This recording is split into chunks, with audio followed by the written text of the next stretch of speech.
The MEDEVAC hangar at Camp Hawkline always carried the same mix of smells: hydraulic fluid, coffee someone forgot to finish, and that cold metallic scent that clung to trauma gear no matter how many times it was scrubbed. Every morning the sun cut through the open bay doors in sharp lines, hitting rows of stretchers, 4 poles, and stacked pelican cases like stage lights on a set nobody volunteered to stand on. In that heavy white lit space, Sergeant Lena Hart moved quietly along the back wall, her limp barely noticeable unless someone already knew where to look. She kept her sleeves rolled just enough for comfort, not enough for attention, and the patch on her forearm, faded and ghost-colored, stayed mostly hidden.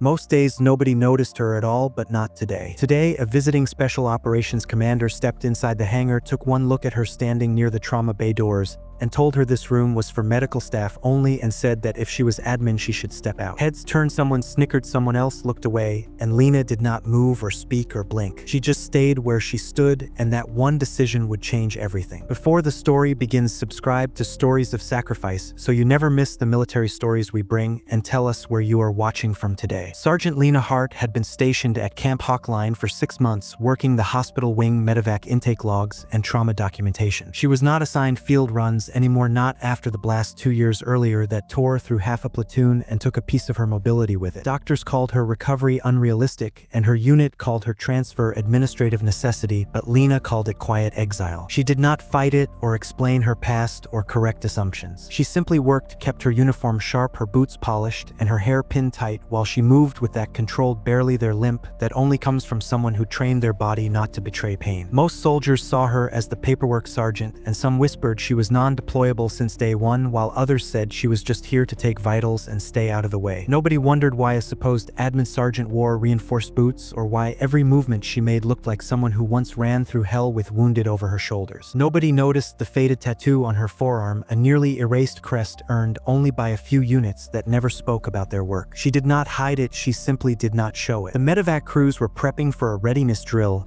when a helicopter thundered overhead and dust spun across the bay floor. Commander Blake Rourke, Joint Special Operations Task Group, entered tall, silent, and carrying the heavy posture of years of real deployments. He scanned the hangar, and his eyes paused on Lena at the trauma bay entrance with her clipboard. He frowned, told her she was admin support, and ordered her to step outside to reduce foot traffic before turning his back. The motion, dismissive and unthinking, rippled through the room. Medics exchanged looks, a corpsman snorted, and a flight nurse muttered that she was not field-rated.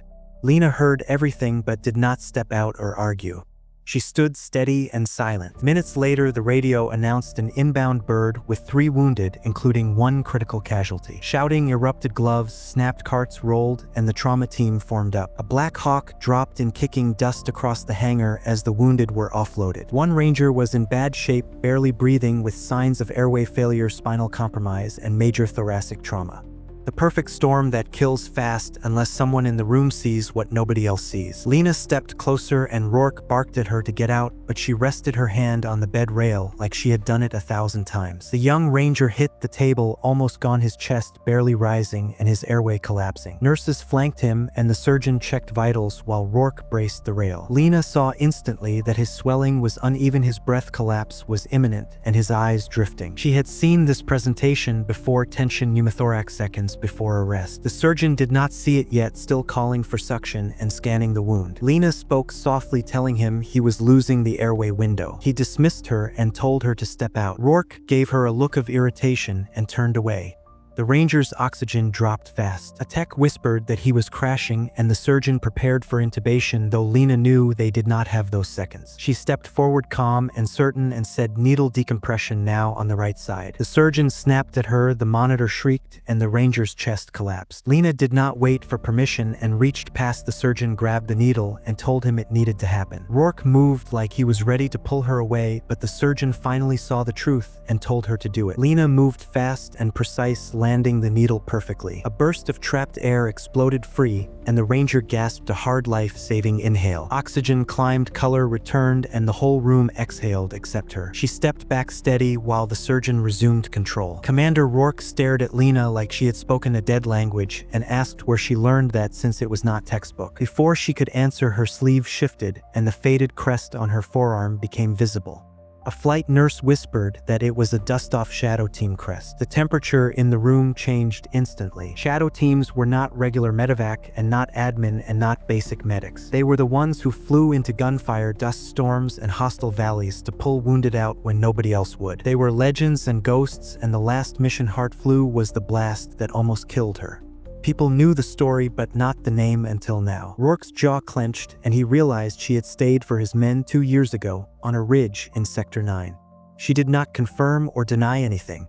She simply let the team finish their work. For the first time all day, nobody told her to leave or questioned her or looked down at her, and the ranger she saved now breathed steadily. When the casualty was wheeled out, the hangar quieted. Medics stood awkwardly, unsure how to react. Rourke stepped up to Lena close enough that the room went still. He told her he had ordered her to leave, and she stayed and changed everything. Then he saluted her slow and full of respect, with no ego or rank games attached. The entire bay froze and nobody breathed. Medics straightened, and even the surgeon paused. Lena did not return the salute and simply said she was glad the kid got another sunrise. Rourke lowered his hand, and everyone finally understood who she really was. Not admin, not background, and not forgotten, but a medic who once ran toward gunfire long before anyone here learned to lace gloves. That evening, Lena walked the quiet hospital wing, her limp heavier from the day, and she filed paperwork like always. The whispers were gone, replaced by respect. A corpsman passed and told her it was one hell of a call. A nurse said Shadow Teams do not miss. Even Rourke said next time someone asks you to step out, do not. She did not answer because she did not need to. If you enjoyed this story, subscribe to Stories of Sacrifice, where courage is kept alive, and tell us where you are watching from, because sometimes the quietest person in the room is the one who already saved 100 lives before anyone knew their name.